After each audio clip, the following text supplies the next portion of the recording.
Dikira jalan yang berumput dan lurus, satu unit minibus taksi online di Palembang terjun ke Siringdam. Beruntung pengendara mobil berhasil selamat.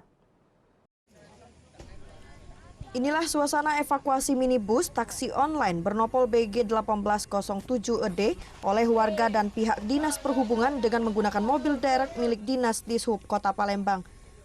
Mobil yang mengalami kerusakan parah di bagian depan ini terjun ke Siringdam di belakang Poltek Unsri, Kecamatan Ilir Barat 1 Palembang.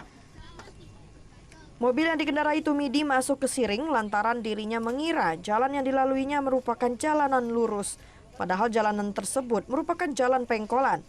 Beruntung korban dapat menyelamatkan diri saat mobil berada di dalam sungai dengan cara keluar dari pintu belakang kendaraannya. Menurut pengakuan teman korban, kalau korban hendak menjemput penumpang di wilayah tersebut. Ini mana kejadian yang paling parahkan kita nih? Kejadiannya? Ya. Pas kejadian dia pas habis sholat. Habis buko lah ya. Dapat orderan itu.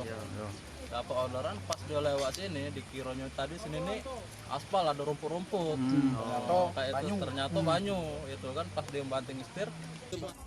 Kini kendaraan korban telah dievakuasi untuk dilakukan perbaikan di bengkel terdekat. Dari Palembang, Muhammad David, iNews melaporkan.